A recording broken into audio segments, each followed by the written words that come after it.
Mais uma vez, os israelitas fizeram o que era mal aos olhos do Senhor.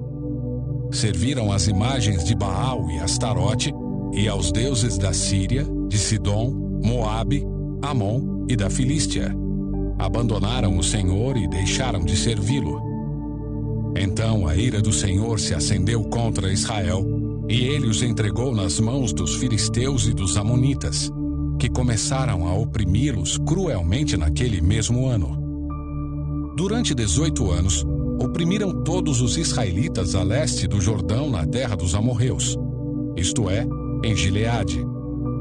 Os amonitas também atravessaram para o lado oeste do Jordão e atacaram as tribos de Judá, Benjamim e Efraim.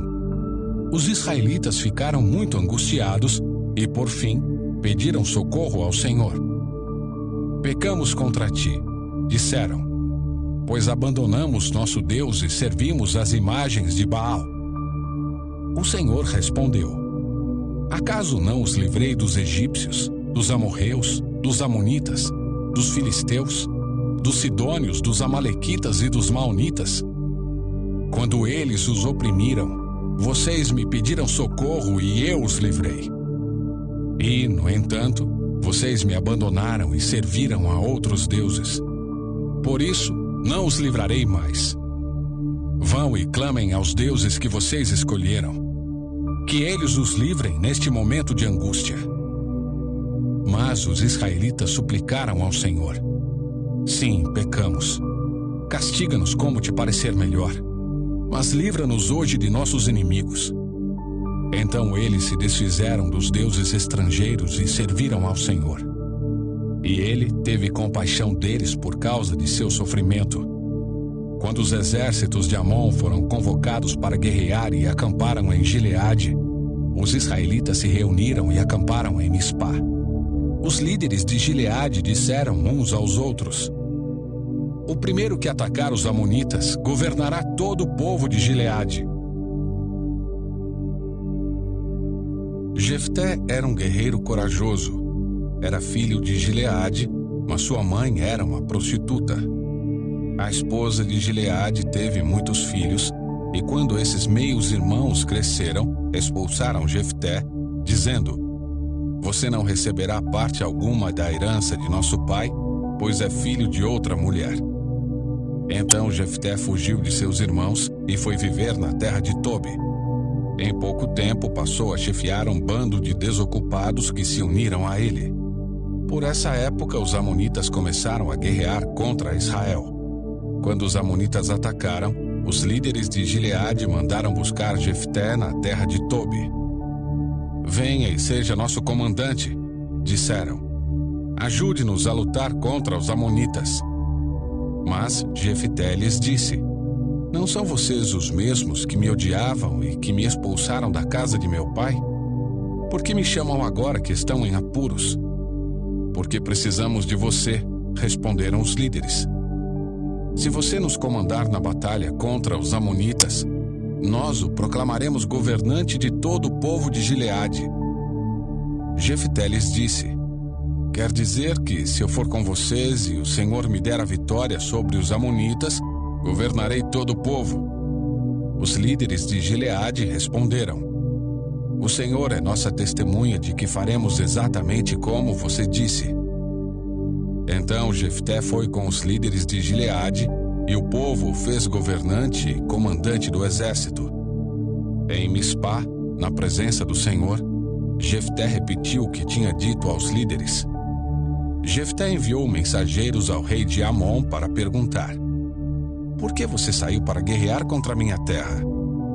O rei de Amon respondeu aos mensageiros de Jefté: quando saíram do Egito, os israelitas roubaram minhas terras desde o rio Arnon até o rio Jaboque e até o Jordão. Agora devolva-nos pacificamente esse território. Jefté enviou a seguinte mensagem em resposta ao rei amonita: assim diz Jefté: Israel não roubou terra alguma de Moabe nem de Amon. Quando o povo de Israel veio do Egito e chegou a Cádiz, depois de atravessar o Mar Vermelho, enviou mensageiros ao rei de Edom e pediu: deixe-nos passar por sua terra. Contudo, seu pedido foi negado.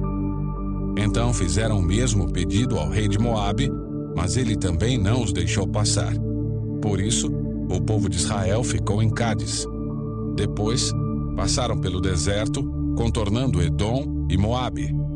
Acompanharam a divisa de Moabe a leste e acamparam do outro lado do rio Arnon.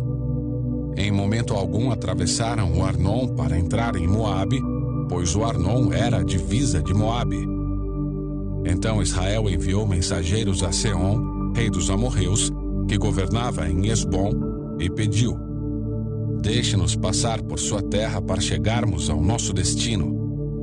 O rei Seom, porém, não confiava em Israel o suficiente para deixar o povo passar por seu território. Em vez disso, mobilizou seu exército em Jaza e atacou Israel. Mas o Senhor, o Deus de Israel, entregou o rei Seom nas mãos de seu povo, que derrotou os amorreus.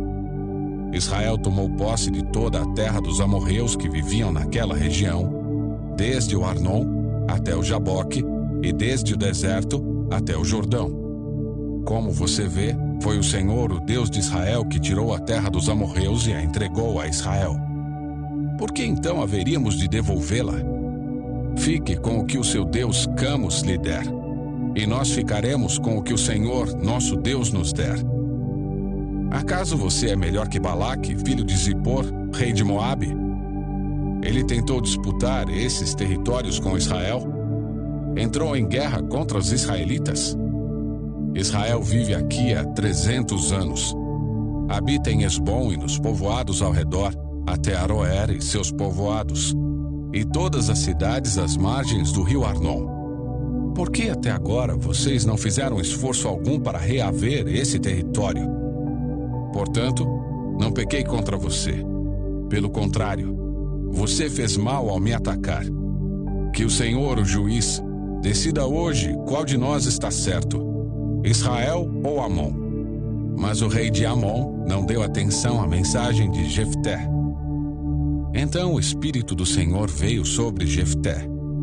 Ele atravessou o território de Gileade e Manassés, incluindo Mispá e Gileade, e dali avançou contra os amonitas. Jefté fez um voto ao Senhor: se entregares os amonitas em minhas mãos, darei ao Senhor o que sair primeiro de minha casa quando eu regressar vitorioso. Eu o oferecerei como holocausto. Jefté saiu com seu exército para combater os amonitas, e o Senhor os entregou em suas mãos. Ele aniquilou os amonitas e destruiu 20 cidades, desde Aroer até os arredores de Minite, chegando até Abel-Queramim. Assim, os israelitas derrotaram os amonitas. Quando Jefté voltou para casa em Mispá, sua filha saiu ao seu encontro, tocando tamborim e dançando. Era sua única filha. Ele não tinha nenhum outro filho nem filha. Quando Jefté a viu, rasgou as próprias roupas e gritou: "Ah, minha filha, você acabou comigo. Trouxe desgraça sobre mim. Fiz um voto ao Senhor e não posso voltar atrás." Ela disse: "Pai, se fez um voto ao Senhor, faça comigo o que prometeu, pois o Senhor lhe deu grande vitória sobre seus inimigos, os amonitas. Mas primeiro permita que eu ande pelos montes e chore com minhas amigas por 2 meses, pois morrerei virgem." "Pode ir", disse Jefté, e deixou que ela se ausentasse por 2 meses. Ela e suas amigas foram para os montes e lamentaram, pois ela jamais teria filhos. Quando ela voltou para casa, seu pai cumpriu o voto que havia feito, e ela morreu sem ter tido relações com homem algum. Por isso, tornou-se costume em Israel as moças israelitas saírem por 4 dias todos os anos para lamentar o destino da filha de Jefté, de Gileade. Então os homens de Efraim mobilizaram um exército e atravessaram o Jordão para Zafon. Enviaram a seguinte mensagem a Jefté: "Por que você não pediu nossa ajuda para lutar contra os amonitas? Vamos queimar sua casa com você dentro." Jefté respondeu: Eu os convoquei no início do conflito, mas vocês se recusaram a vir. Não nos ajudaram na luta contra Amon. Por isso, quando vi que vocês não viriam, arrisquei a vida e saí para a batalha sem vocês. E o Senhor entregou os amonitas em minhas mãos. Por que agora vocês vêm lutar contra mim? Os homens de Efraim responderam: Vocês de Gileade não passam de fugitivos de Efraim e Manassés. Então Jefté reuniu todos os guerreiros de Gileade, atacou os homens de Efraim e os derrotou. Os homens de Gileade tomaram os pontos mais rasos de travessia do Jordão, e sempre que um fugitivo de Efraim tentava voltar para outra margem, eles o confrontavam. Você pertence à tribo de Efraim? Perguntavam. Se o homem negasse, eles o mandavam dizer Shibolete. Se ele era de Efraim, dizia Sibolete, pois o povo de Efraim não consegue pronunciar essa palavra corretamente. Então eles o capturavam e o matavam no lugar de travessia do Jordão. Ao todo, foram mortos 42.000 homens de Efraim naquela ocasião. Jefté julgou Israel durante 6 anos. Quando morreu, foi sepultado numa das cidades de Gileade. Não deixe de se inscrever e nos ajudar a levar as belas histórias bíblicas a todo o mundo. Compartilhe nosso canal a um amigo e seja um instrumento nesta missão. Até mais!